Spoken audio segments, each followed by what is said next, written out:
gentlemen, lag in 3, 2, 1, go.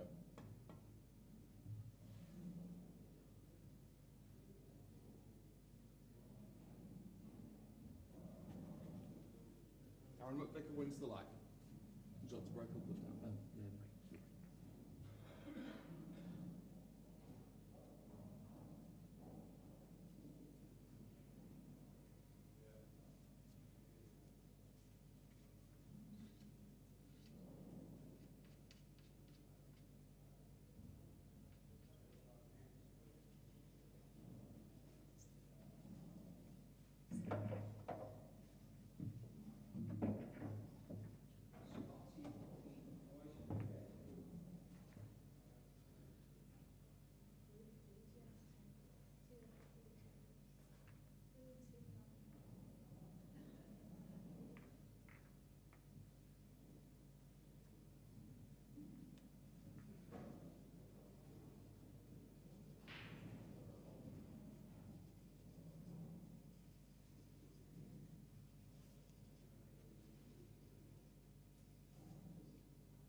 Thank you. First frame, Darren McVicar's a break. Time running. Darren McVicar wins the lag and he gets it underway. And it's two. I mean, if you know Paul, you'll probably recognise both of these players. Liam Dunster for sure. One of the most prolific players on the screen on the circuit now. Just so recognisable. His methodical, meticulous style. Just an exceptional player. And he's playing against a player who knows what Darren's going to turn up with today. Darren is a player who can blow anybody off the table. He can literally, I mean, I've seen him destroy Ronan McCarthy, something like 17-6. He's one of those players that if he is on song, he will be untouchable. I talk about a contrast in styles. This is most definitely a contrast. Darren is quick. You look at his cue action, it's fast and jabby. He's a very, very adept snooker player. He's a maximum snooker player. In fact, he had a maximum in under 5 minutes, which is streamed on YouTube, where he's putting up his own, spotting his own balls. About 4 minutes 39 seconds for a maximum. Liam Dunster, well, Liam just seems to have won everything in the last 12 months. He is the reigning champion. He won the grand final with the tidy sum of £51,000. What a game this purports to be. Darren can also throw in the odd howler now and again, so it really depends on which Darren turns up today. At the moment, looks like he means business. Wow, already just that tiny little mistake.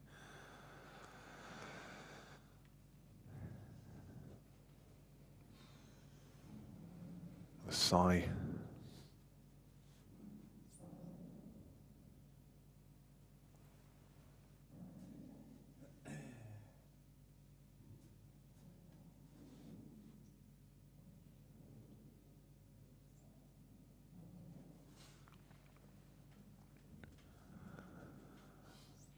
Other games around the arena. Let's just watch this shot from Darren first. Can he chop it in? He thinks he can. White's going to be flying. And it's a foul, is it? No, I thought it was going to be a foul for a second. I thought that red was finding its way to the pocket. As it is, well, there's no way to dress it up against Liam Dunster. That's a bit of a disaster. He's master tactician, and what Liam is going to be looking at doing here, he's going to pot this one, and then he's just simply going to look at moving this ball off the rail whilst leaving Darren in all kinds of trouble. And he's going to force Darren to break up that black-red combo, the little black-red down in the bottom right-hand side. So you'll just be looking at moving the ball off of the rail. He's just looking now at exactly the spot that he wants to leave Darren in the most amount of pain. And it's, well, probably tied to the top rail would have been better. Don't forget, with this set of rules, Darren cannot just drop on and off the bottom rail. He has to hit a cushion. There are no totals in this rule set.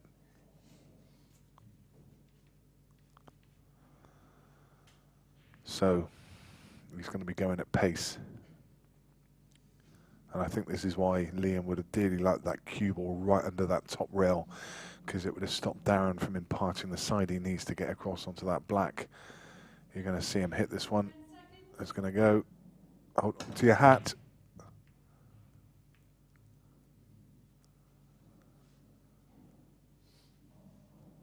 No good. And he just simply can't make these mistakes against Liam Dunster. He will punish you time and time again. So I was just mentioning the other games around the arena. Let's have a quick run through. Lee Clough, the Blackpool Tower, is currently trailing to Wayne Fryer 6 frames to 2. That will be a bit of a surprise result for some people. Wayne Fryer new to the series. Mark Boyle's in a battle. He's 5-3 up against Alex Dunlop.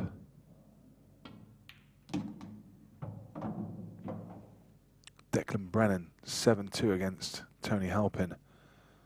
Lydon De Bono 9-3 against Neil Wren. Ronan McCarthy 7-3 against Amin Bounif. Carl Boys 9-4 against Mason Penny. Then we get into a series of tight games. Craig Marsh against Phil Harrison, locked at 6 apiece. Jordan Shepherd against Stefan Rossidi, locked at 7 apiece. Ryan Pisani currently 7 frames to 6 against Colin Finn. And Liam White is 10-0 against Jason Ellis.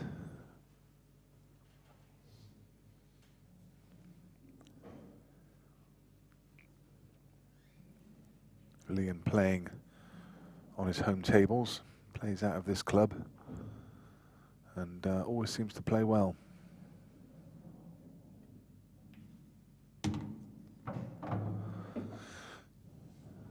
So the one ball that's even moderately tricky is simple enough. Well, that's this red. He's just looking now at the angle. These are easy just to catch that front knuckle. So he's going to play it across. Always need judging, and it's all about the pace. And he could just drop it in, knowing all he's got to do is drop this red into opposite middle for quite a simple clearance. And these are the mistakes that will cost Darren McVicker the match if he keeps making them. Definitely had a kick there.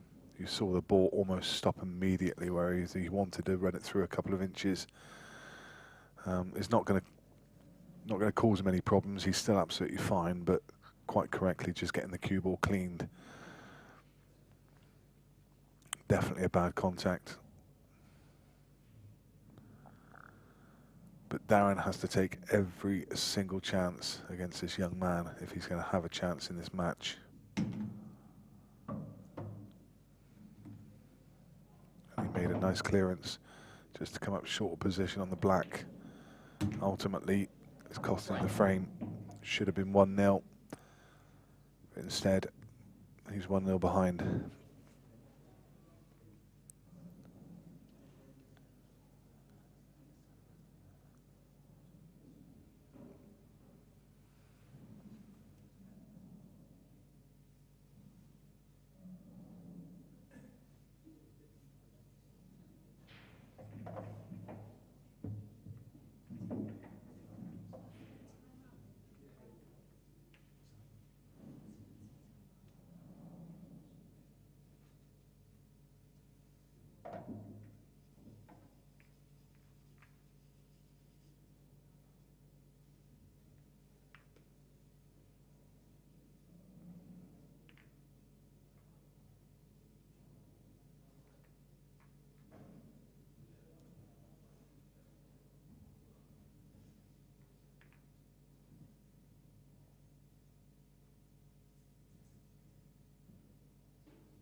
frame. Liam Dunster to break, trailing 1 frame to 0. Time running.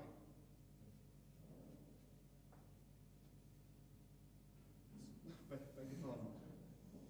Leading 1 frame to 0. Time running.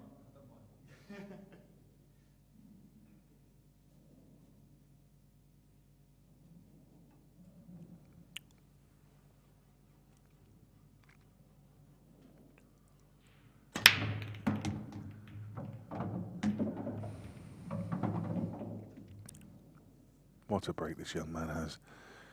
There's nothing to him, stature-wise. Mind you, I've got to say, he is definitely bulking up. I know that he's been a regular down at the gym, and you can see it in his shoulders and in his arms. He was much more wiry than he is now. He's definitely stronger, and timed that break beautifully.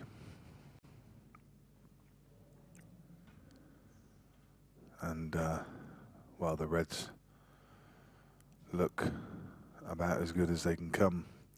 If you look at it from a route map, he's got the one on the bulk line. If he wishes to take that one first, screw back 9 inches for the ones in the middle, and then basically work his way down the table. It's pretty much another dot-to-dot clearance. Decided to top it through rather than screw it back. I would say he's probably underhit that by about 4 or 5 inches. Would have wanted to be below the bulk line. Now the cue ball is going to be running, and it's going to be just slightly out of control. I think he's going to take this one long just to make sure that yeah, he could have cut it in the middle, but didn't need to. He was almost dead straight in the corner, and it gave him a lot more control of the cue ball.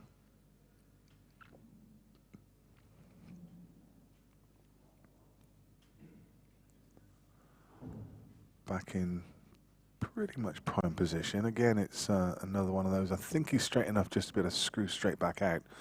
Thought for a second he was just slightly high and he might make contact with the yellows, but I think he's okay. He can just screw or stun straight past that yellow. There you go. It was perfect. And he's back in A1. And this is how quickly mistakes can catch up on you. That bad positional shot from Darren has actually cost him that frame. Not got a chance in the next, and before you know it, it's 2-0. And this is what Liam Dunster does to you. He's just methodical. He just continues to push you and push you and push you. Has to be one of the most difficult opponents in the world.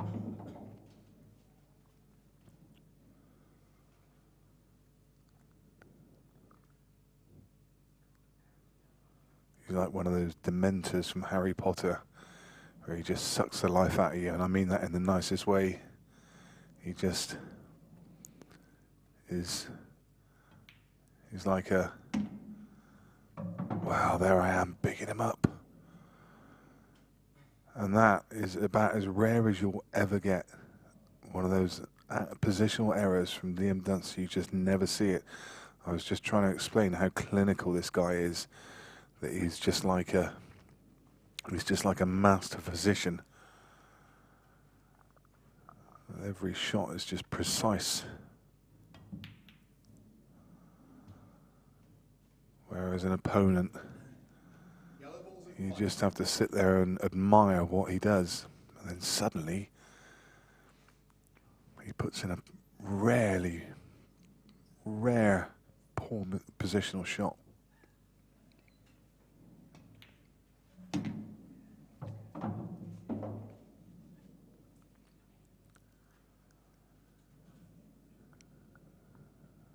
I mean, a lot of players, you just like, you know, you just accept it. He's run out of position, but with Liam, it's just so rare, it's almost a shock.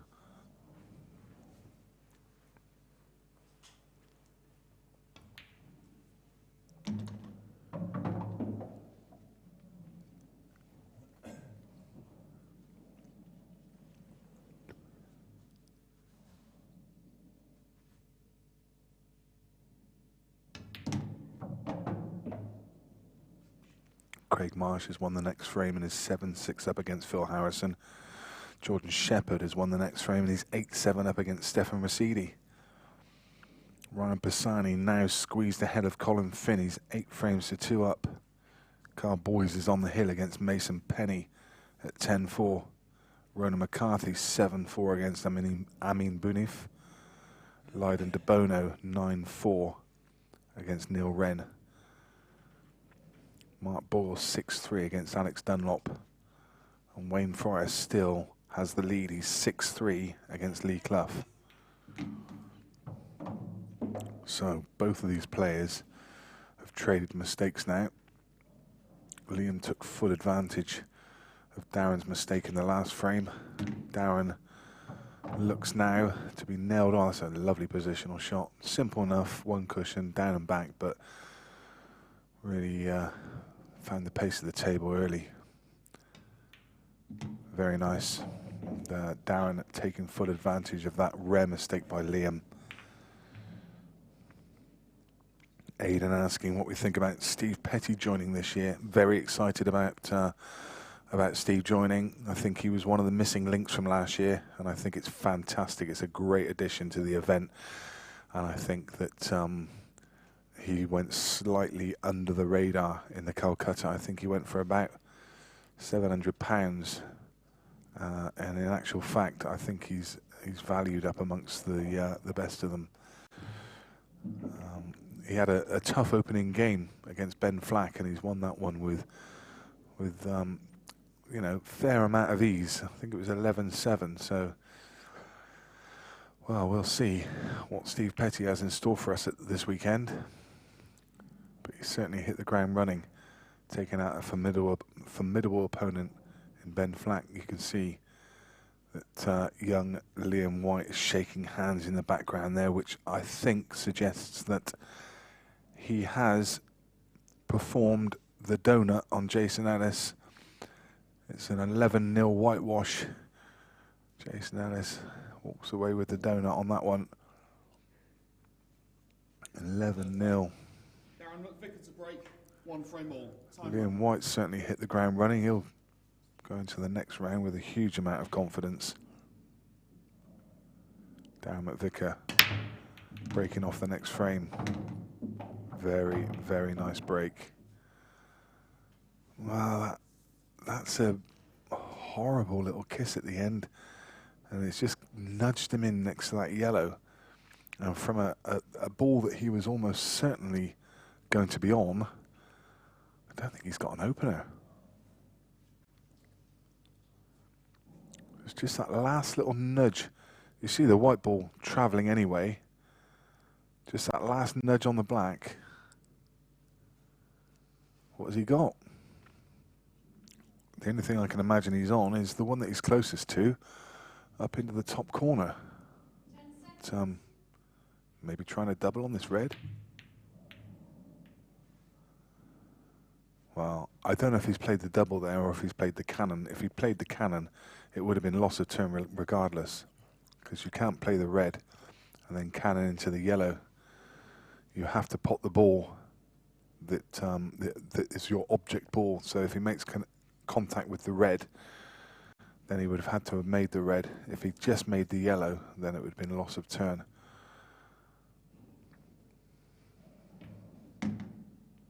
Yellow was in play. It didn't look like the double went, so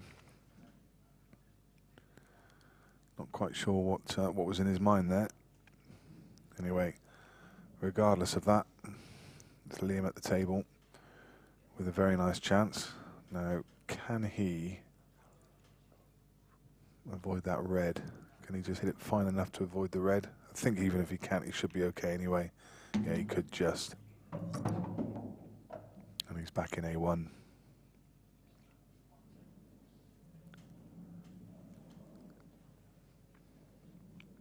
Jordan Shepherd's just won another frame.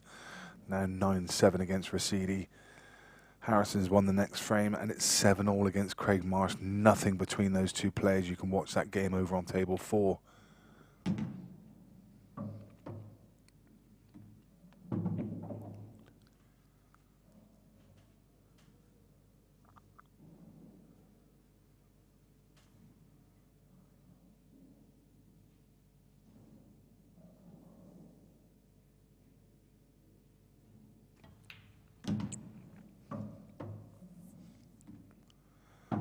Again, you can just see as he pauses at the table, just underhit that one slightly. Now I just wonder if he's underhit it enough where he's going to hit it so thin that he can come on and off the cushion and hold for the yellow. I don't think he can. I'm not.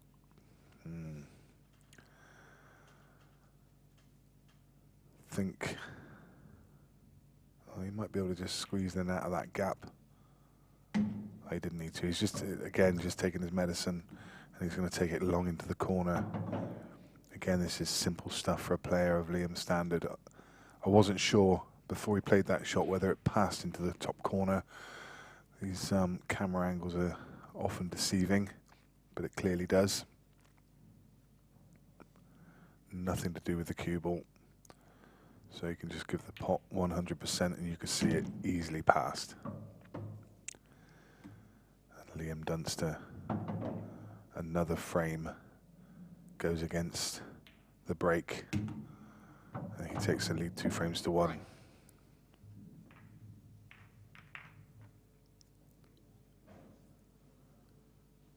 Darren McVicar very, very unlucky off that break not to be in with a simple opening ball.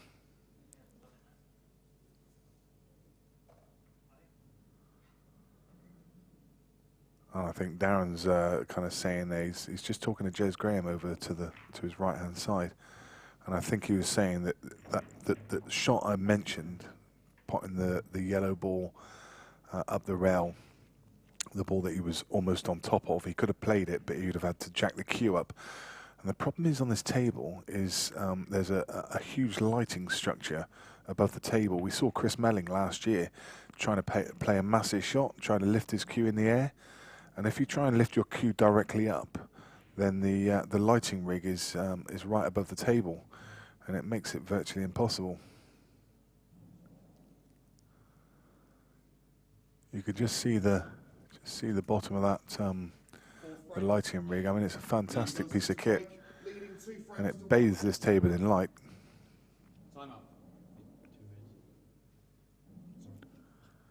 Liam just noticed that those 2 reds aren't quite. They aren't quite touching, so he just brings it to the ref's attention. Interestingly, that's not allowed in any forms of American pool. If a referee racks the balls, then you can go and look at them, but you can't ask for them to be removed or re-racked or touched in any way. Once the referee is walked away from the table, that's pretty much final. So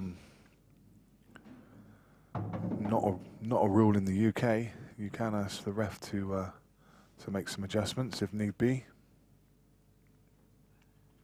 I think personally, I think I prefer the American way. Once a referee's racked, that's it. And it does add an interesting dimension, because you see the players, when they play 9-ball, they actually go up to the rack and they look over the rack and they see where the gaps are in the rack. And a lot of the players, they're very good at reading how the balls are going to break depending on where the gaps are. I think Chris Melling's one of them. Another one is Shane Van Boning, really good at reading the rack and how they're going to break. Anyway, an interesting split here from Liam. That black going over the bottom right-hand corner is going to add a slightly different dimension here. Now, I wonder if Liam wasn't trying to get above that yellow, trying to pot it past the black and move the black. I can't believe for a second that he's left an angle. Maybe he's left an angle to try and move the yellow. But I don't see why he would. I would have thought, I mean, that yellow passes the black. Why not try and get above it? Well, here we go. Key to the frame.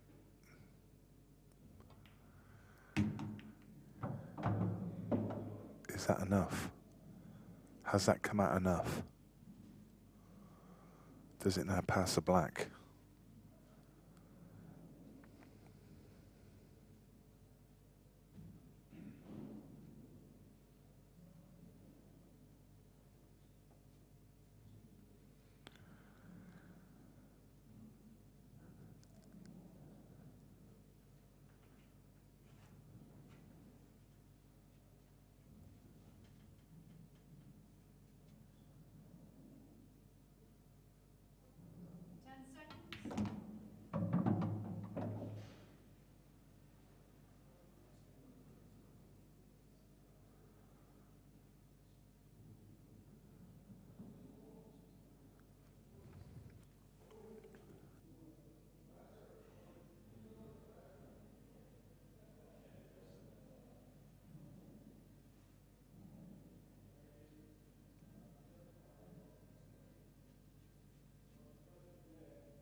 Red ball's in play.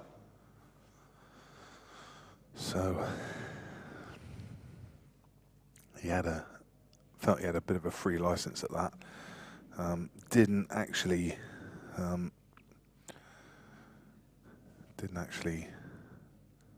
even if he potted it, he was pretty much in no man's land, but he knew he had a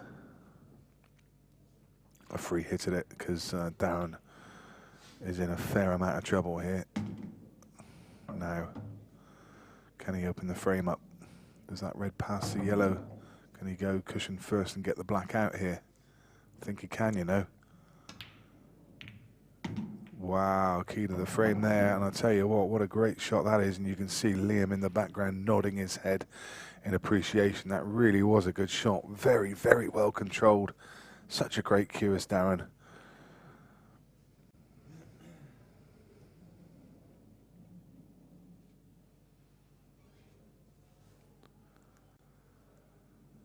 I guess the only problem now is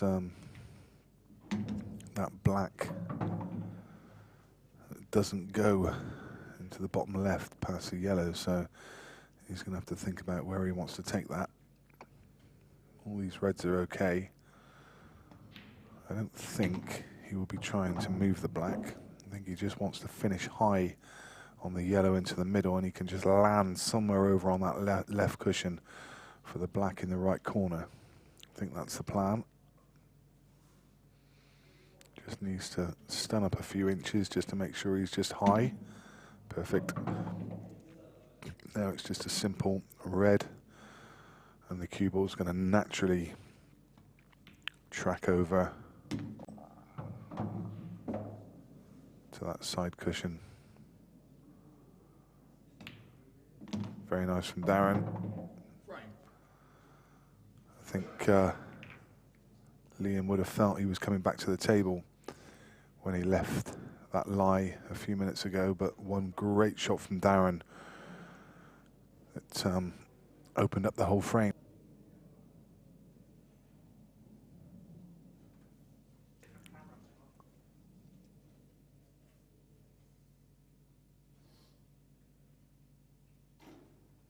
Let's take another look at that shot from Darren from a different angle. Look at this.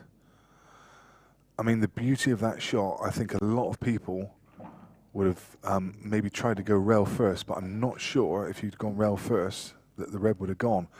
The way Darren's played it, he's played it to almost hit the black full ball, or kind of half ball, and the red keeps on tracking towards the pocket and kicks the black out. I think that's why that's such a clever shot. Really, really good. Very impressive.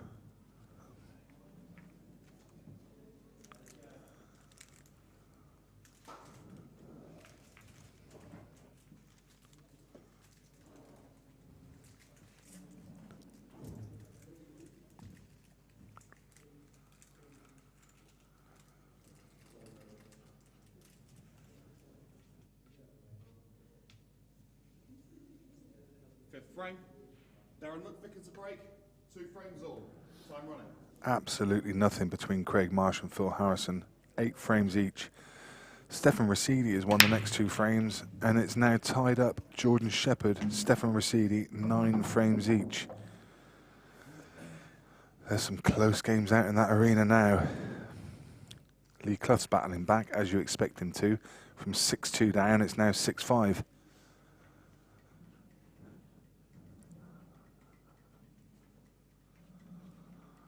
So, Darren breaks again.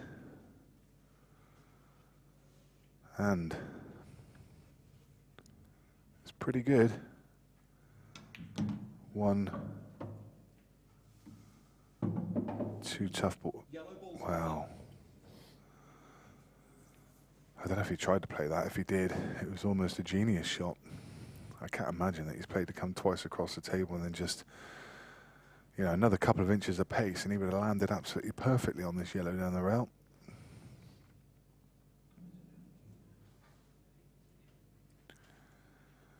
Yeah. Almost perfect. As it is, he's going to find something here. What a shot. Hamper queuing. Just nails it. Absolutely nails it. Now he does have an opportunity. He's looking at exactly the shot I'm thinking of, so he's going to try and plant the yellow onto the yellow over the pocket. And the one he hits initially, his object ball, is going to hit side cushion, and it's going to break out that other yellow on the left-hand side rail that's tied up with that red. Still a massive amount of work to do in this frame. Another great shot. Look at that. Brilliant. This is what Darren McVicar can do. Just creates chances from absolutely nowhere. Now, the only question is, what's his plan for this last ball? He's got an angle, you know. He could screw back into this red and try and break it all up right now. I think he's got an angle. I don't know if he's going to play it because he's slightly hampered. I think he is. Oh, this is ridiculous. This is ridiculous. This is like an edit reel. This is like a best shots reel all in one frame.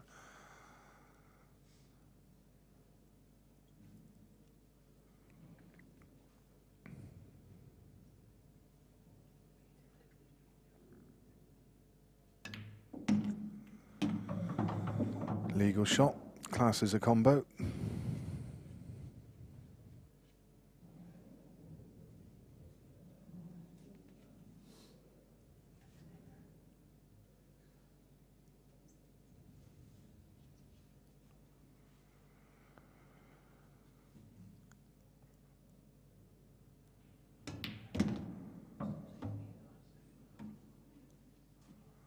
Do you know, I mean, even the black is not a give me, is it? That red is right in the way of where Darren wants to be. Oh my goodness me. That's absolutely, he screwed it the length and the width of the table and landed absolutely plumb. What a clearance from Darren McVicar. Wow, seriously. I mean, that has to find its way on Facebook. That's one of the best clearances I have seen in a very long time, and he knows it. Look at that smile on his face. Brilliant. This is why I love watching this guy. Such an exciting player to watch. Just create chances from absolutely nowhere. Let's try and look back on a couple of those shots if we can. I think Paul captured a couple of them. He was that busy trying to pick out the best ones.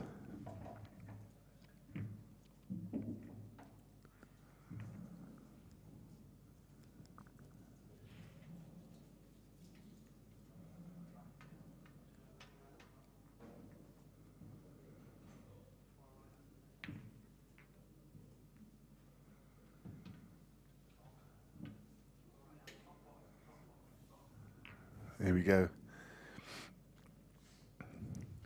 That, I mean, the level of difficulty of that shot with hamper queuing is just crazy. And then he's played this and just nudged the red aside and left him plumb on the one down the rail. And look at this for a positional shot on the black. And I think there was one more ridiculous shot in the middle of that somewhere, wasn't there? That was crazy. Liam Dunster to break. I can't wait to watch that frame back later. That was just glorious. Really nice. Anyway.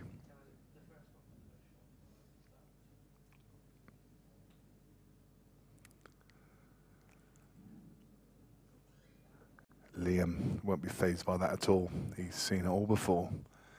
He's just going to get up and do the business. You watch. I was going to say, if he doesn't go dry here, you just watch him break and clear. That's how he answers that question. But he has gone dry. And this is a glorious opportunity now. I say a glorious opportunity. The balls are tied up a little bit. But if Darren can find an out in this frame, and who'd put it past him, a 2-frame lead on Liam Dunster will give him a great psychological edge. And he is a very, very dangerous front runner. So I think probably yellows will be the ball of choice, and I think the one he's closest to, he's going to try and cut it back into the corner. Maybe even Can he play that shot and let the white ball run down into this cluster of 3 balls off the bottom cushion and bounce up and try and nudge them out? I don't know if that's asking too much. Looks like it might be the right kind of opener though. Could open up the whole frame for him. I think that's what he's playing. What's the cue ball? There it is.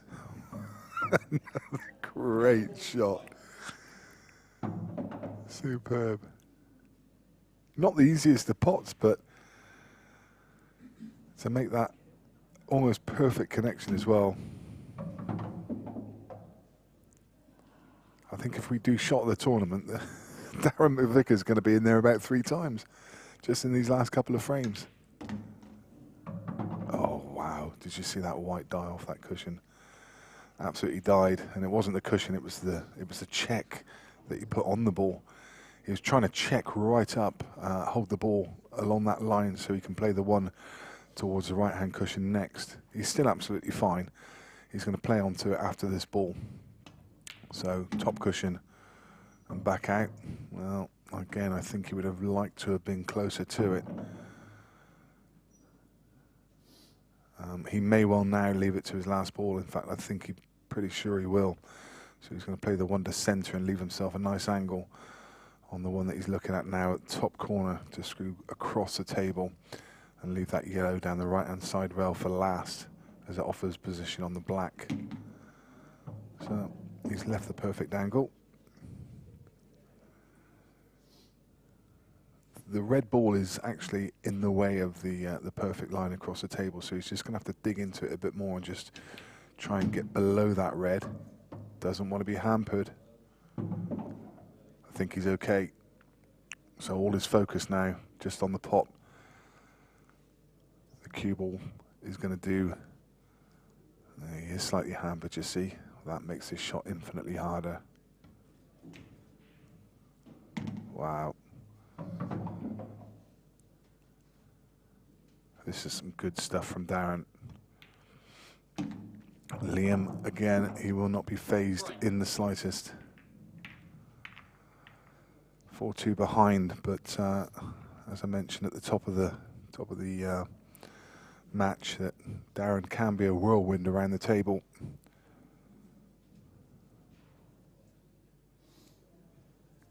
Some top pool going on here. Carl Boyes is through 11 frames to 4 against Mason Penny.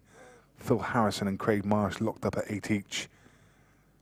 Jordan Shepherd and Stefan Rosidi on the hill, 10 frames each. Be interested to know who's at the table, but I don't think we're going to be able to get a shot of either one of those players. Is somewhere back in that arena on table 7. Declan Brennan 10-4 up against Tony Halpin. Mark Boyle now 8-4 against Alex Dunlop, and Lee Clough has completed his mini fight back from 6-2 behind. It's now 6 each. Colin Finn mounting a bit of a comeback. He was behind against Ryan Pisani. Now it's 8 each.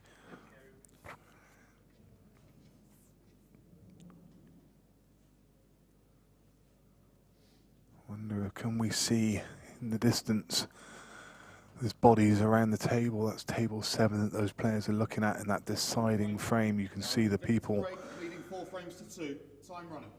They're eagerly looking on. We can't get a glimpse to see whether it's Sheppy at the table or Stefan Rosidi. All we can do is sit and watch and wait for the result to come in. Darren's turn to go dry. And that's a way to kill the momentum. Darren would have dearly wanted to make a ball there. The momentum is all with him. Does not want to let Liam back in the game. He wants to keep his foot firmly on his throat. But he's gone dry.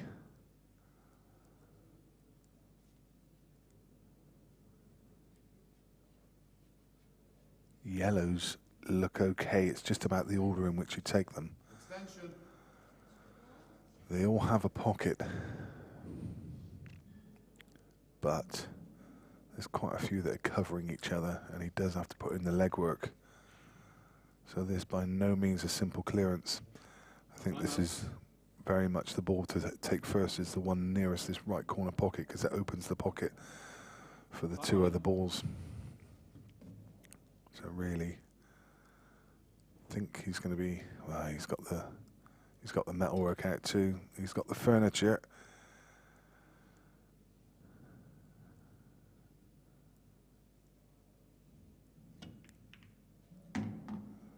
Yeah, that's no good. He was just trying to nudge into the back of that red and just let the red release up table and leave him the cut back on the yellow, which is nearest kind of where the black spot would be on a snooker table. But he cannot get through to the potting angle of that. And I don't think he's got any attacking options from here. I think probably just a simple containing shot, playing onto the yellow that he's closest to. Yep. 10 seconds. There's nothing else available to him. Just play the double kiss. And that's a pretty good shot. It was about the best he could do. It doesn't open any attacking options for Darren, and the defensive options aren't that easy. Just going to run on and off the cushion and try and leave the cue ball pretty much where it was. That's okay.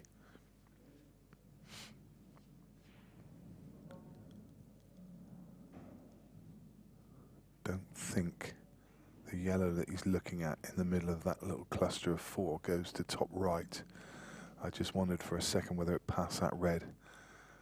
Wow, does it? From that camera angle, it suggests it does. So he does actually have an opener.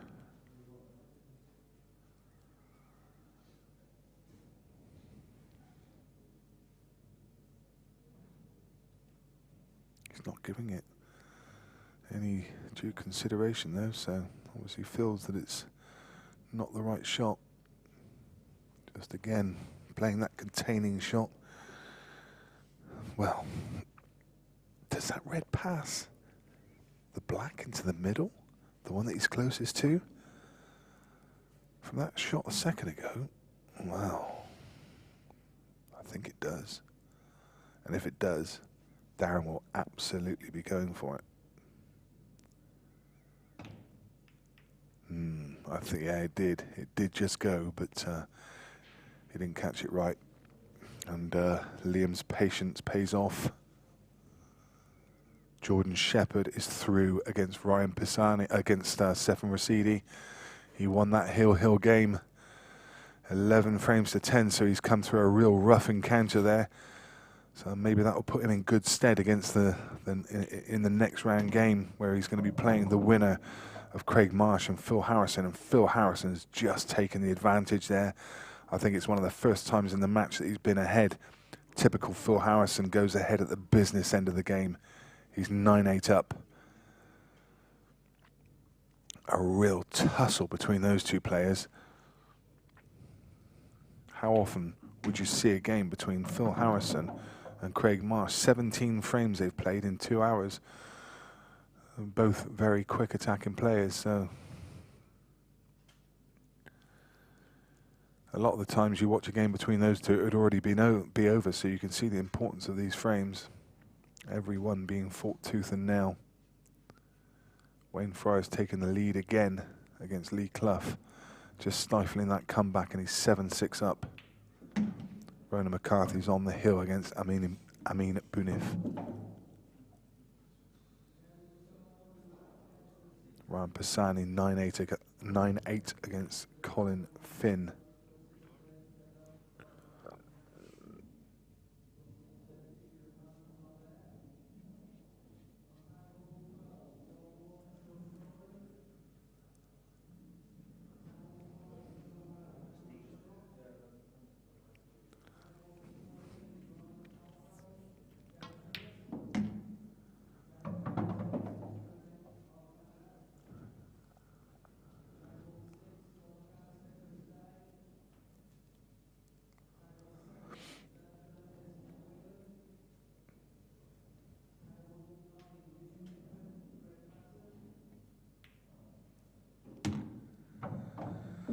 I can hear Lee Grout's voice in the background calling the other games to the table, so there must be tables freeing up, and that 6:30 session just about to get underway.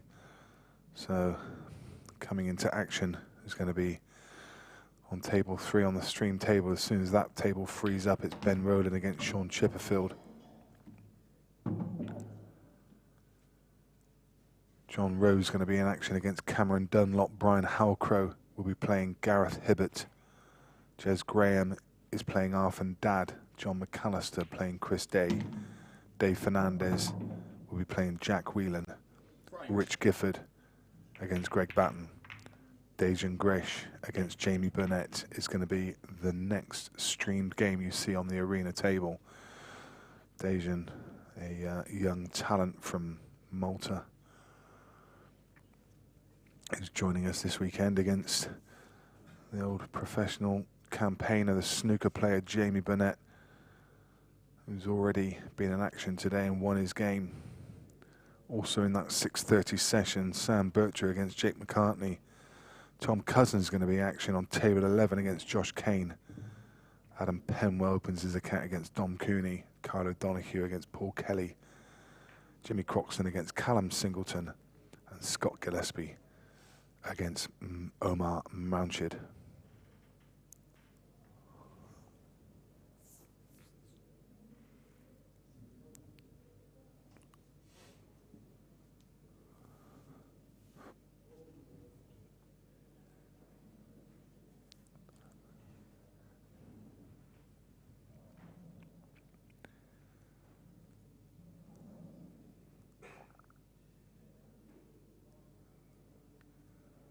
Liam watching on, ready to inspect. The referee knows he's under scrutiny, so just making sure that everything's in place.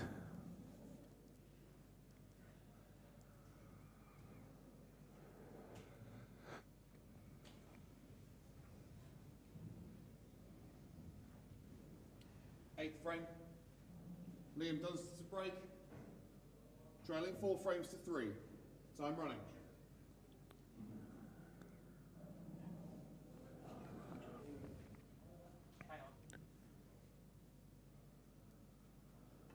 Liam places the ball in the precise position, ready to break. The consistency of that break. I mean, look at that. Cue ball just parked in the middle of the table. Ball spread far and wide. Unluckily for him, didn't make a ball. Bringing Darren to the table.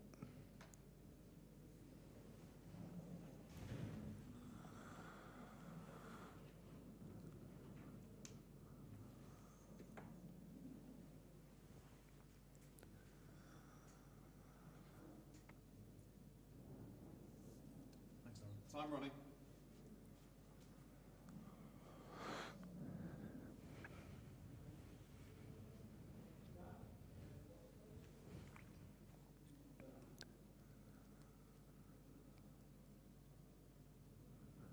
Darren electing to go reds. Well, Red ball's in play. not to plan. He was trying to knock that red out, but actually still okay. He can get through to the one at the top of the table, so he's absolutely fine. If he can't, I think he's still got the thin clip into the bottom left. So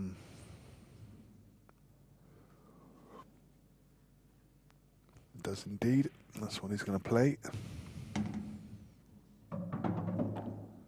Use that to stop rolling.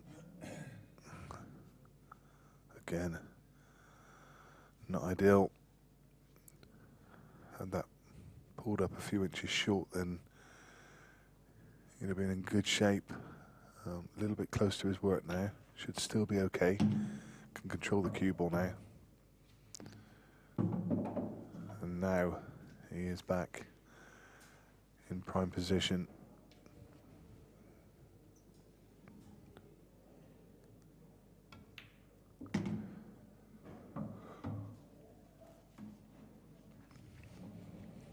he's just going to try and stun in a direct line down the table and ideally finish somewhere just above the black. The black will be his target, and if he, yeah, I was going to say if he plays into the black, it won't be a drama. Well, I say that, it's not ideal. He's left the wrong angle. I'd have preferred him to play that a little more gently to try and pull up just before the black. Could have landed a few inches above it and left a better angle. He was unlucky that the kind of red and yellow, sorry, the red and black have just tied up a bit, and now it's all gone wrong. He was trying to screw on and off the side cushion back across the table for the red in the bottom right corner, but caught the yellow on the way through, and now he's got problems.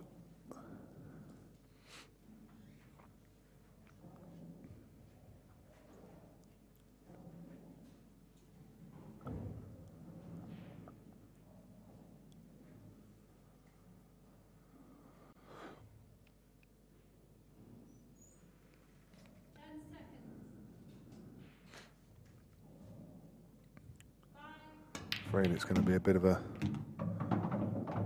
slash, and that gives Liam ball in hand anywhere on the table, and well, he's going to play the snooker and just bring that yellow slightly off the rail. As he had ball in hand, I just wonder why he's not just lifted it and put it slightly above the yellow and played the yellow down the rail. I don't know what advantage he's getting from allowing Darren to have another crack at this one, because he's not promoted that yellow at all.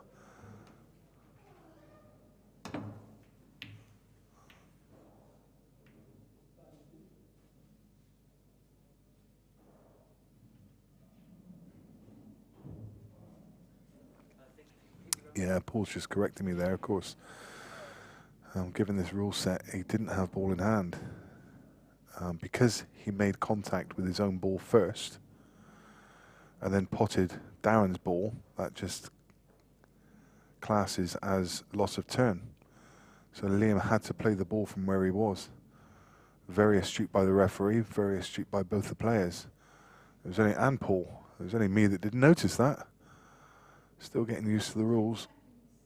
Of course, if Darren contacts his own ball first, then as long as he does that, any foul committed subsequent to that, apart from obviously in off. So if he pots one of Liam's balls, then obviously it classes as a loss of turn.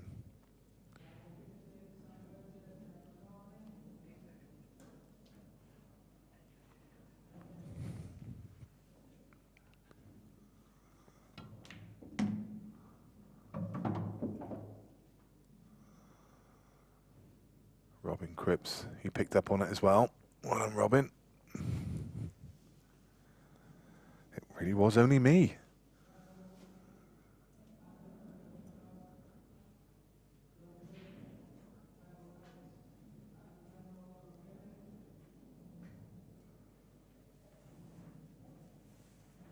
And probably about half of the rest of the chat box, but none of them are going to admit to it. I don't mind. I'll take one for the team, guys.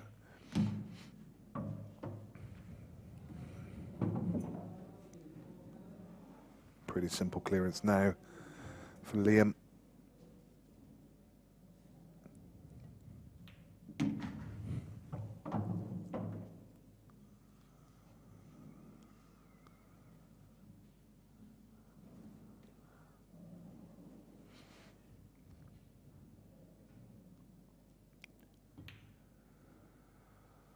So from 4-2 up, I think Darren will be very, very disappointed. Frame. And in all honesty, at 4-all, this scoreline could easily be 6-2 And you think about the opening frame, Darren missing just running out of position, getting onto the black and handing the frame to Liam. Could easily have won that first frame, just another couple of inches of pace in the cue ball. And really should have won that frame as well. So what could have been 6-2 is 4 frames each. And Liam Dunster, as I say, at 4-2 behind, he most definitely wouldn't have been panicking. And you feel the momentum swung back in his favour. Table 3 just getting underway. A very exciting game between Ben Rowland and Sean Chipperfield. That is one of the stream tables. Talking about the stream tables, table 4, Craig Marsh against Phil Harrison. You still cannot get a fag paper between them. It's 9 frames each, and who would bet against that one going to the hill? Jack Whelan's just opened his account against Dave Fernandez. He's 1-0 up.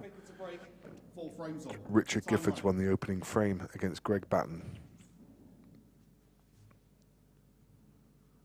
Steve Petty has just started his action against Ryan Clark. Rich Gifford has now won the second frame against Greg Batten, is now 2-0 up.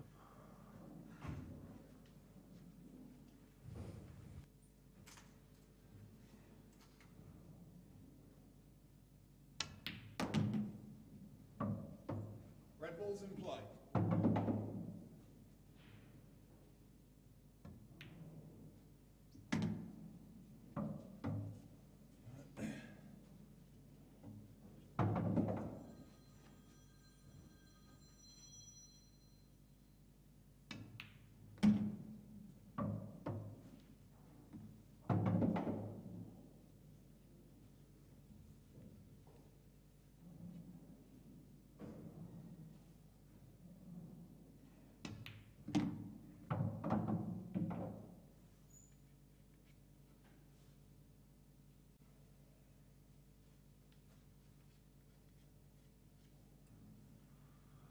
So a super break here from Darren.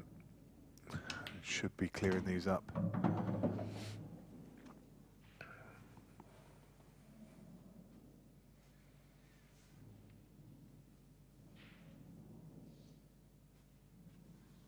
Again, probably just slightly more angle than ideal.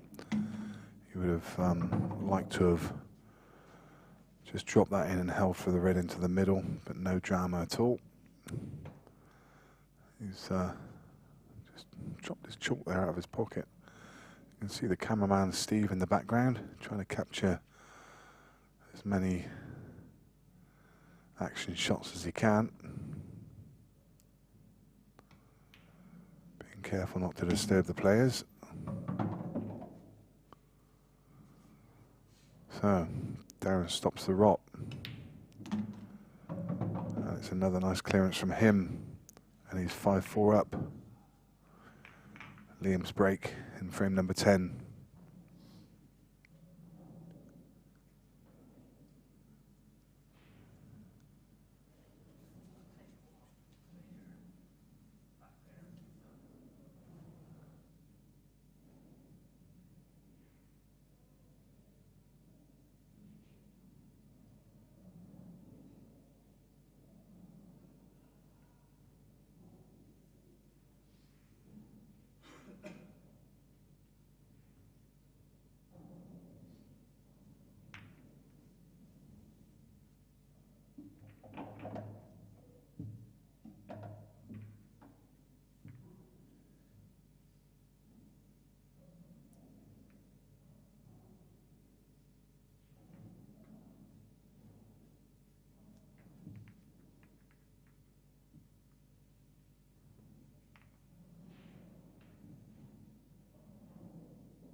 Tenth frame.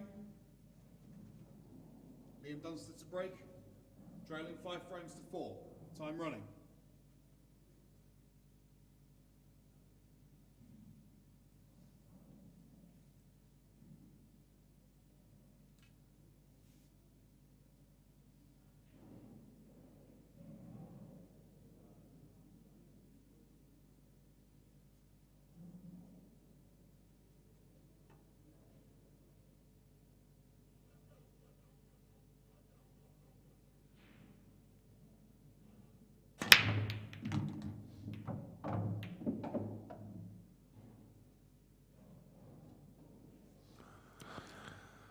Another solid break there from Liam. And he's made a ball this time. I just thought initially that he'd gone dry, but he didn't. He's made a red. I wonder, has he got an opener? This one that's over the middle. Is he hooked by the knuckle? I think he might be. Don't think he can quite get through, but he's got plants both ways. He can plant that yellow that he's closest to all the way down the table onto the one over the pocket, or he could cut that one back, play it down the rail and nudge the one into the middle. So he's got options either way.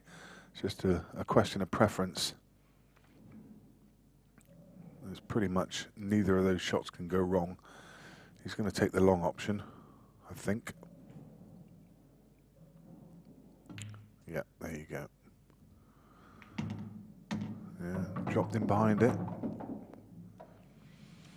Well, I mean, that's okay. I think he would have probably preferred it to stay up. And the reason I say that is because he's still got this ball tied up on the side rail. And often when you've got a ball tied up, you would dearly love to have the ball over the pocket, because in developing it, if it does go wrong, if you've still got one hanging over the pocket, then it gives you that second life. But dropping it did.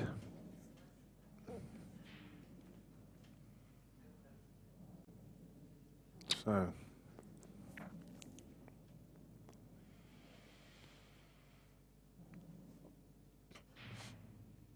great camera angle. You can see down the line of that ball. You can see the angle he's got. Should just be able to stun down the table through the reds. No, wow. What happened there? Just took his eye off for a second.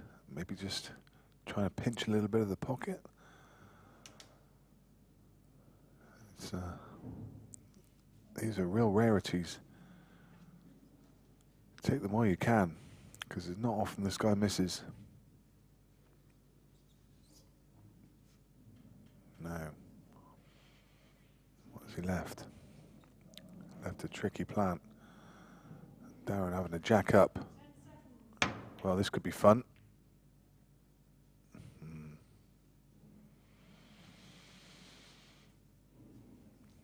some ways, young Liam was a bit fortunate there not to leave something a lot easier for Darren.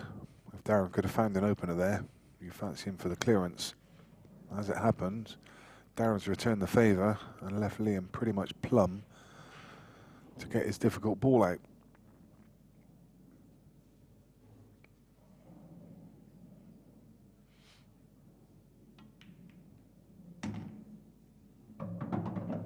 Yeah, clever. Didn't need to do much there. Just needed to nudge the red aside. And now I think he's got options. It definitely goes to bottom left. It may even squeeze past the red into the middle. One of those kind of shots where you just, if you just hit the gap, then the pocket takes. I don't think he'd be risking it. So I think that's kind of irrelevant. Pretty sure he could play it off that red,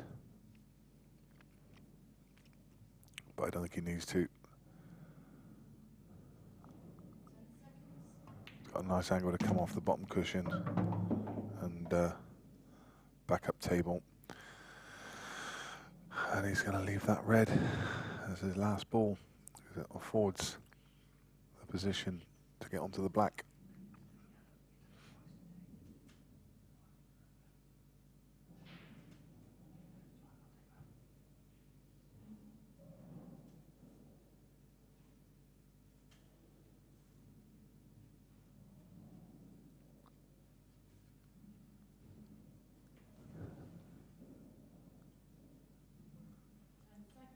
Ryan Pisani through against Colin Finn. Wow.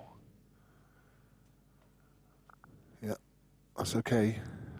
It's a lot of angle, but he would have wanted a lot of angle because the white ball is just naturally going to track back across just below the line of where it is now. His line is pretty much towards the centre bag. And he's going to leave a straight black. Yeah, no drama at all. Look at that. Good stuff. And he's going to draw level at 5 each. All Darren can do is watch and admire and keep winning the frames that he's breaking and keep putting the pressure on Liam. It's 5 each.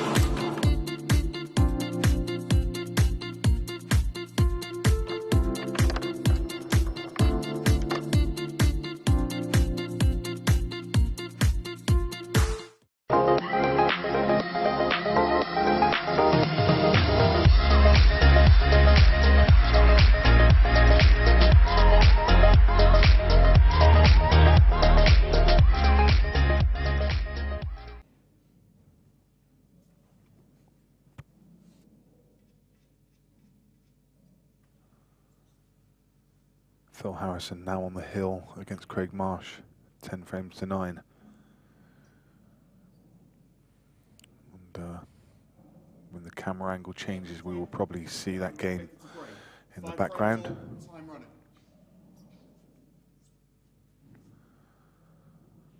there you go, you can see Phil Harrison at the table. So Phil looking like he's in the middle of the clearance. And all the balls look in the open, don't they? So Phil on the hill at the table, looking ominous for Craig Marsh.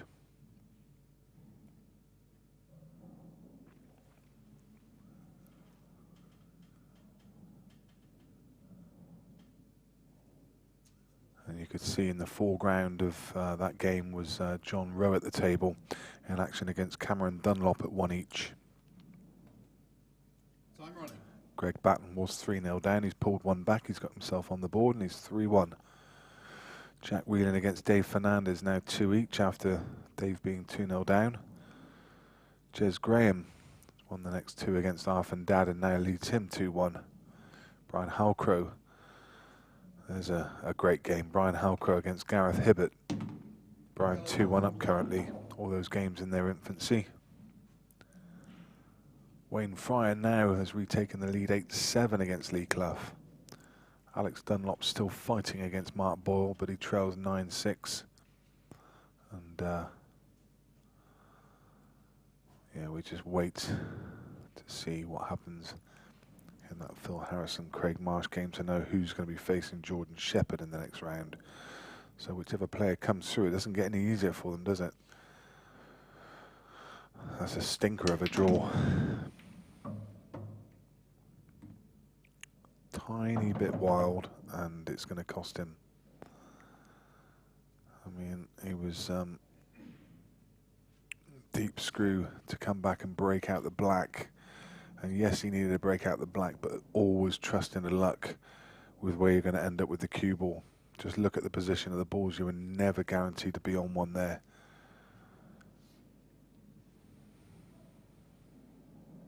I think he can play a little containing shot. Similar to the one that Liam played earlier, just nudge on and off this this yellow. I don't think he's going to leave very much at all. Red ball's in play. Doesn't look like there are any aggressive action. There's probably some quite creative shot here for Liam. He could play the red that's closest to the cue ball off of the two reds into the middle bag, but I don't really see much else. I think if he's going to play that shot, he needs to hit the furthest red away, just glance off of it.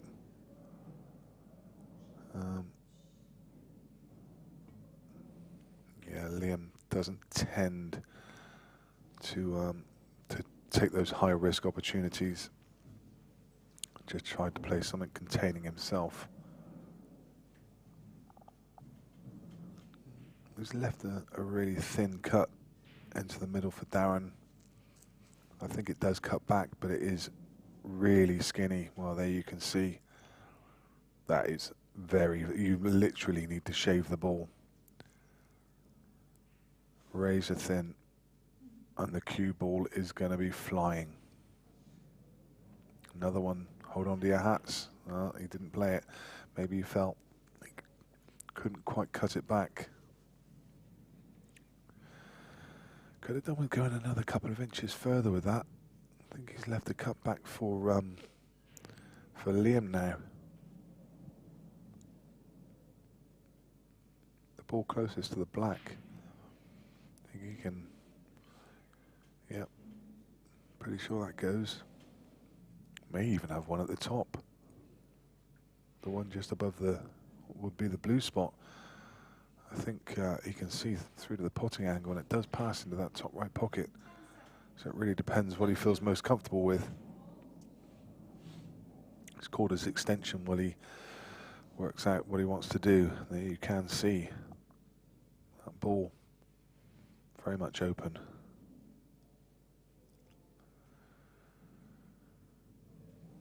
Equally, could play another containing shot. Don't think he will. He's going to go aggressive.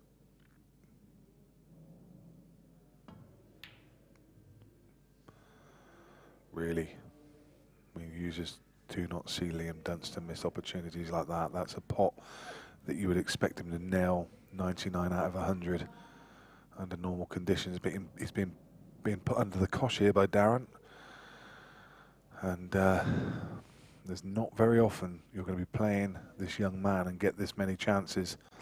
Darren has to clinch onto them.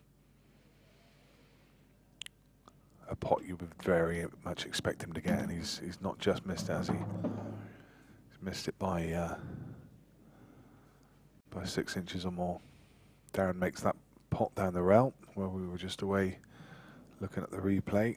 He's still got his work cut out though.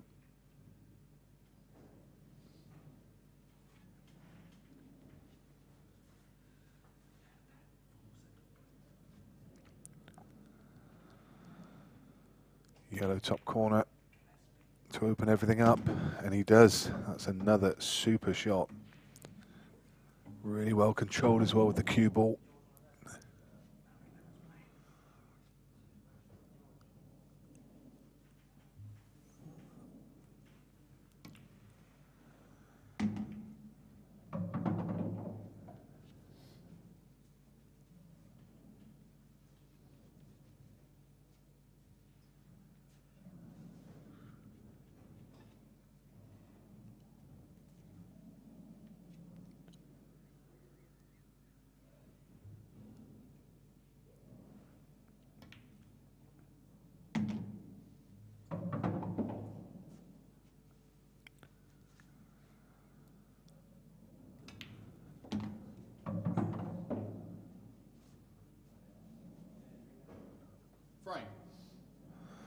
Nice clearance there from Darren, and again he retakes the lead. He's just keeping the pressure on Liam's break.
12th frame.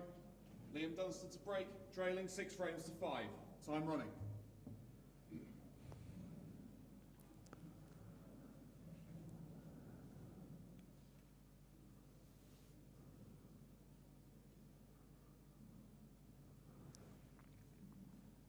Precious on this break. He's not been having much success with it so far, even though he's been timing it well. And balls again, rattling pockets everywhere. But he's try again, and the yellows, well, beginning to sound like an old record now. The yellows just look delightful here. I mean, the reds are tough, even if Liam does come to the table. So Darren can go about this clearance with a little bit more freedom, knowing that even if he does make a mistake somewhere, then Liam's got his work cut out. But you don't expect him to make a mistake here. These are balls that you'd expect Darren to take out.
Left a nice angle.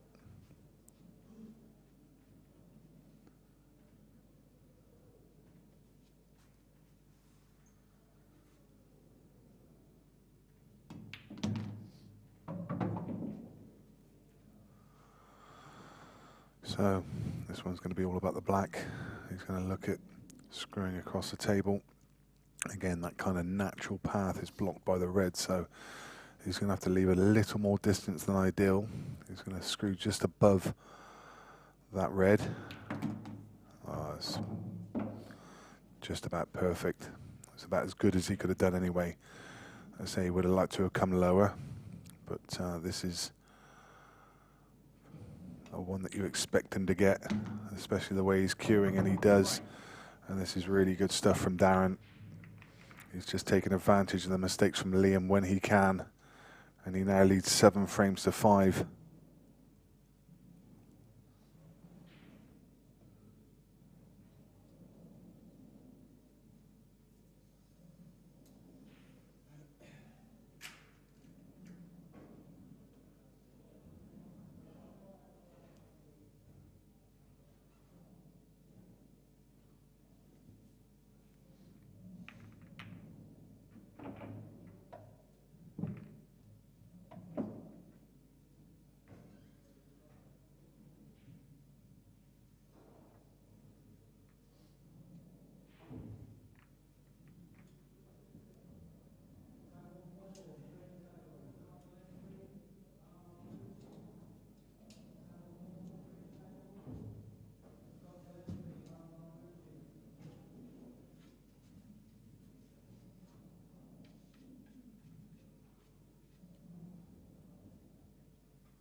Thirteenth frame. Darren McVicar to break, leading 7 frames to 5. Time running. So Darren looking for another big break to see if he can cement in this advantage. This one looks dry, unless that last ball drops. Wow. Looked for the world that it was going to be dry. Pretty much the last ball moving, got nudged in and found a pocket. And again, these yellows look alright, don't they? I mean, he's got the plant to top left as an opener.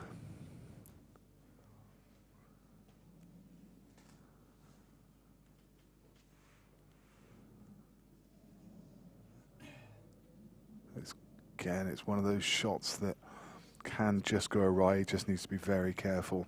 Incidentally, Phil Harrison has beaten Craig Marsh 11 frames to 9. So yeah, I don't blame him here actually. That was good thinking. Just take out that one difficult ball that was going to be hard to get back to, and leave himself a better angle for this plant. It is just slightly offset, so far easier to play from there, and he's played it at a pace to ensure, well, I was going to say to ensure that it comes out into open play. It's gone a bit tricky, and now that's the only ball he's on. And he's absolutely going to have to nail this one. This is a tough pot, and it needs cueing as well, because he can't just leave the cue ball where it is. He's got to get the cue ball back out. So he's going to have to stun this a few inches. Cueing, all about cueing. Brilliant. Great cueing.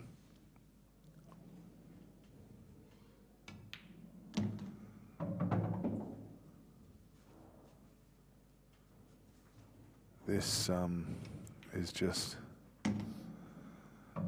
some wonderful free-flowing pull from Darren.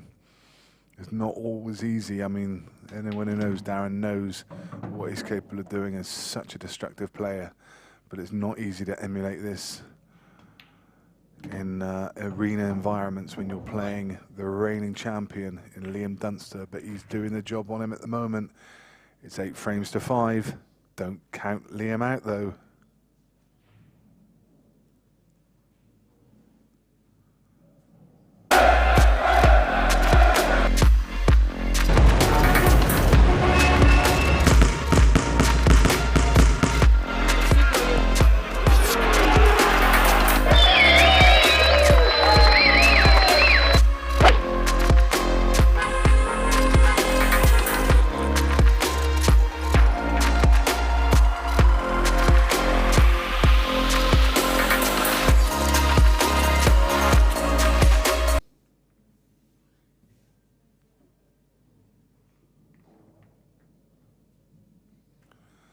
Just saw the advert run for K8.com. Please do go and have a little look at their site. In fact, I know that they were running prices for this this round of games. If you don't have an account, you can open an account with K8.com. If you deposit £20, I believe, if you use that £20 as your first bet, so have an outright on somebody, then you will get a £20 bonus. But also, if you don't have an account, just keep an eye on there over the weekend. Just look for the value. Look for the value in the prices. Liam just spots something else in the rack.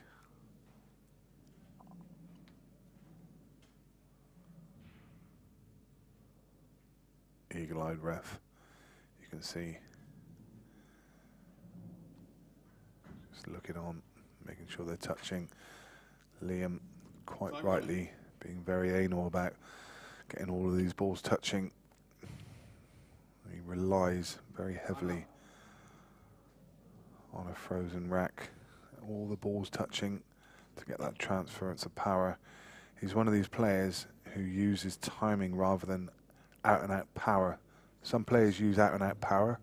Some players like Tom Cousins have the wonderful combination of timing and power.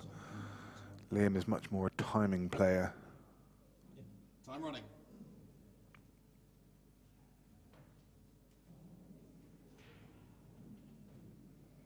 So he's moved the cue ball interestingly this time. He's come to centre, whereas he's been cueing. Normally his cue point would be about 4 inches to the left of this. And it's worked for him. He makes the ball, having had a series of dry breaks.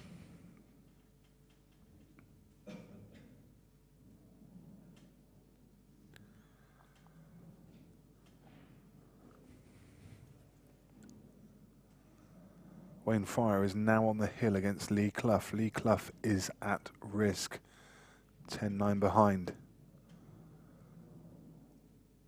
Rob Warren currently 5-2 up against Sean Story. Ben Rowland 5-1 up against Sean Chipperfield. John Rowe 3-1 up against Cameron Dunlop. Brian Halcrow and Gareth Hibbett tied up at 3 each. Jez Graham 4-2 up on Arf and Dad. John McAllister and Chris Day 2 each. Jack Whelan and Dave Fernandez 4 each. And Greg Batten mounting a comeback. He's currently 4-2 behind Richard Gifford. Sam Bircher 2-1 up on Jake McCartney. Tom Cousins 2-all with Josh Kane. Adam Penwell trailing Dom Cooney 3-1. And Kyle O'Donoghue 3-2 up against Paul Kelly. The only other game just about to get underway on table 4 is Scott Gillespie against Mounchid Omar.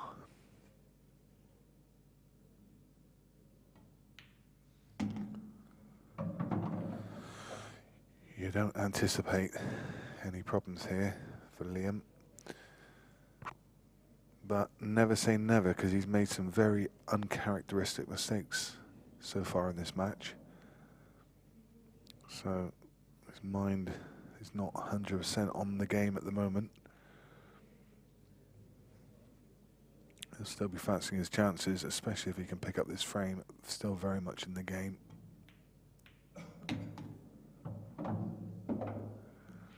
That was a nicely controlled shot that could have gone wrong, with the red tracking up towards the yellows. Could have tied something up, but he played it at a very nice controlled pace.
No drama in this clearance, very simple.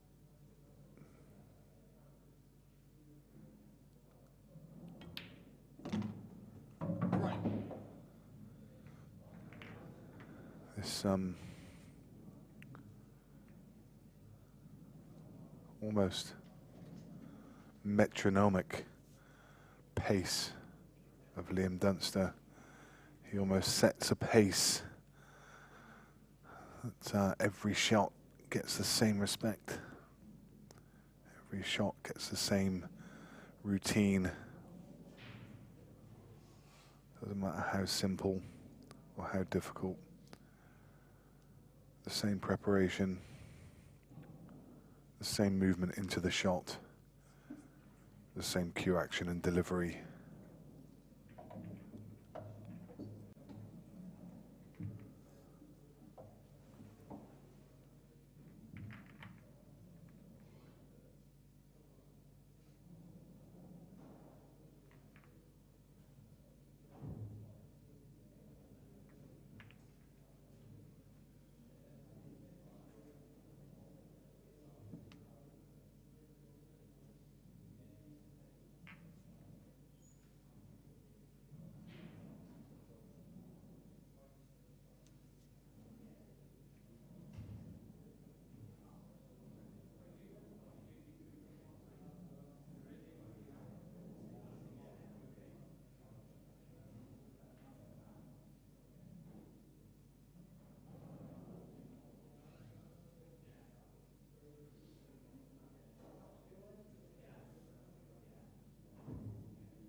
to break, leading 8 frames to 6, time running.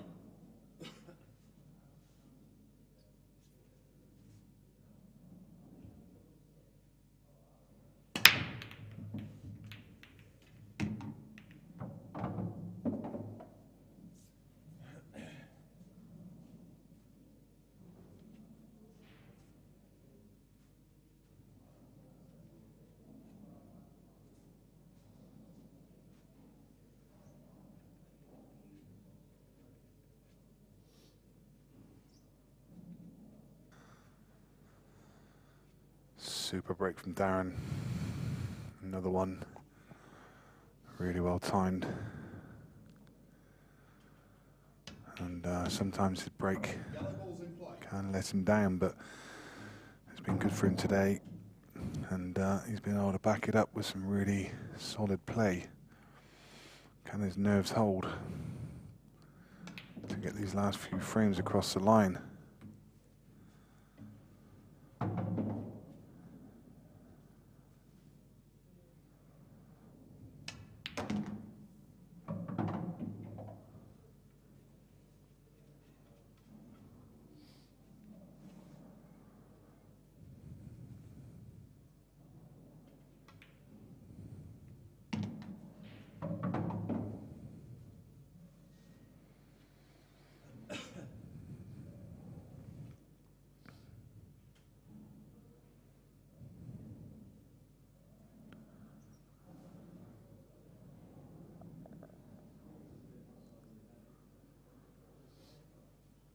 Just a tiny bit straight. Still should be okay. You can just drop this in. Doesn't need to do too much. And again, as we say, takes his medicine, just drops it in, leaves the harder ball.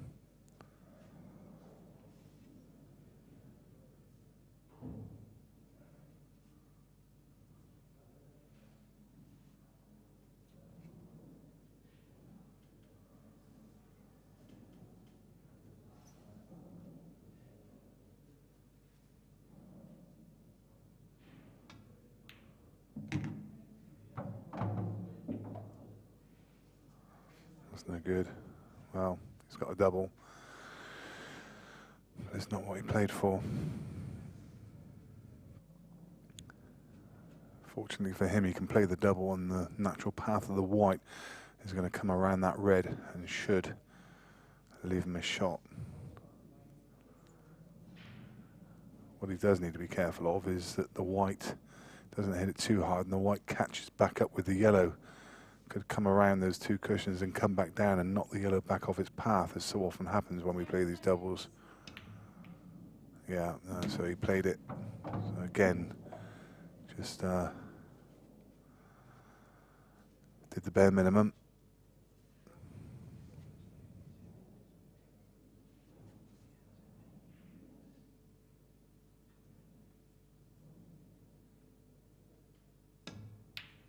What a great black.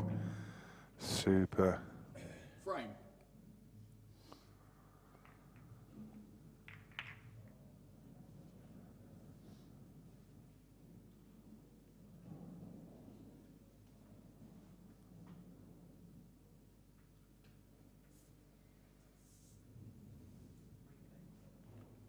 Let's just take another look at this black. I mean, he makes it look so simple, but look, I mean, it's hamper cueing. He's cueing off the rail, and they're so difficult. They are so difficult. Go down your local club and play that shot. You all know how hard that is just to judge. And often you've got to play them just at the right pace, just slightly over firm. It's not a shot that you just want to drift in dead weight. Way more chance. You've got to play it with conviction. Really hard to find that exact potting line, that potting angle. Very nice stuff this is from Darren, doing all of the things he needs to. Liam can only just hang on to his coattails at the moment. This is another key break for Liam Dunster. Has to make balls. Wayne Fryer and Lee Clough now 10 frames each. That has been a proper battle. Been going on for just a little under 3 hours. Jack Whelan and Dave Fernandez tied up at 5 each. Loads and loads of games in action at the moment. Sean Story, who was a big feature in last year's series, he's currently trailing his opening game 7-2 against Rob Warren. Sean Chipperfield fighting back against Ben Rowland. It's now 6-3.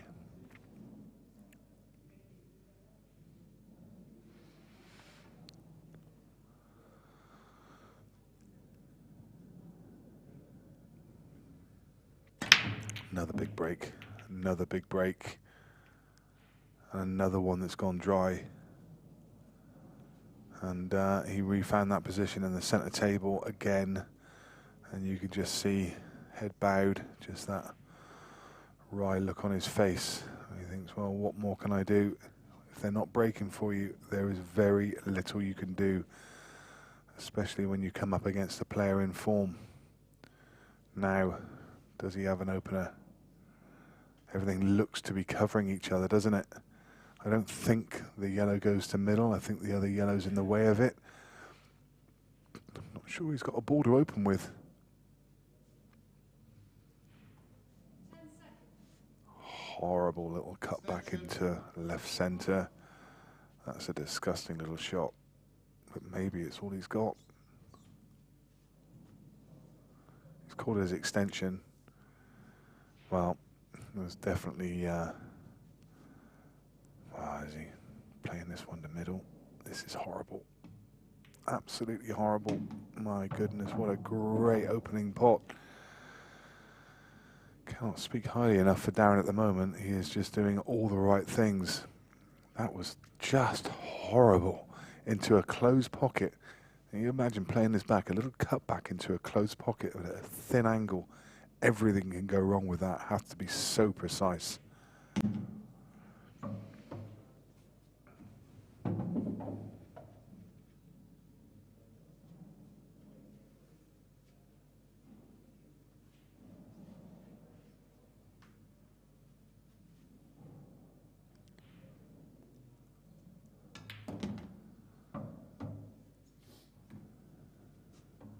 Again, just slightly short of pace.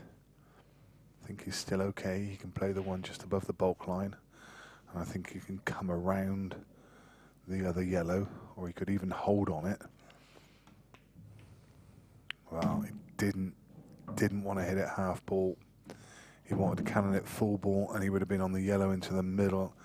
Now this has made it a lot more difficult.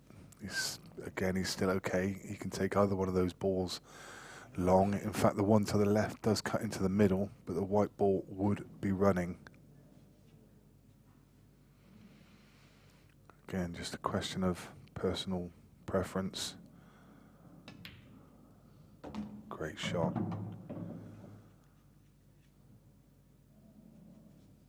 Some performance this is.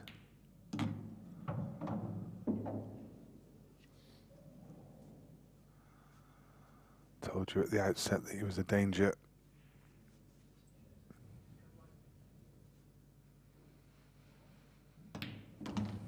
And at the moment, he doesn't even look close to faltering.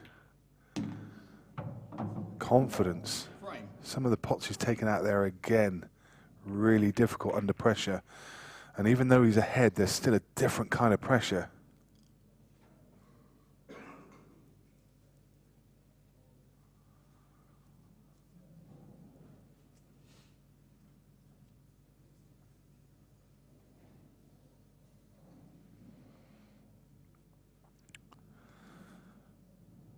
Knowing that he's on the verge of toppling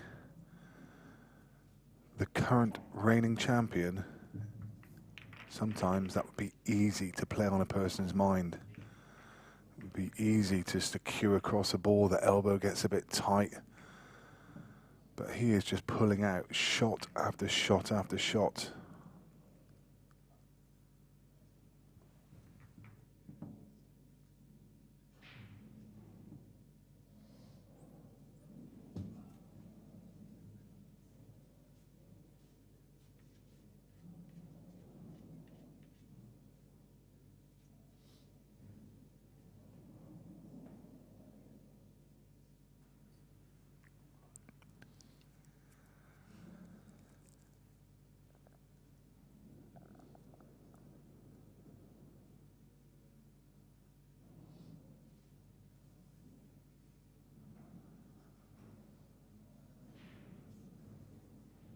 17th frame, Darren McVicar to break, leading 10 frames to 6, time running.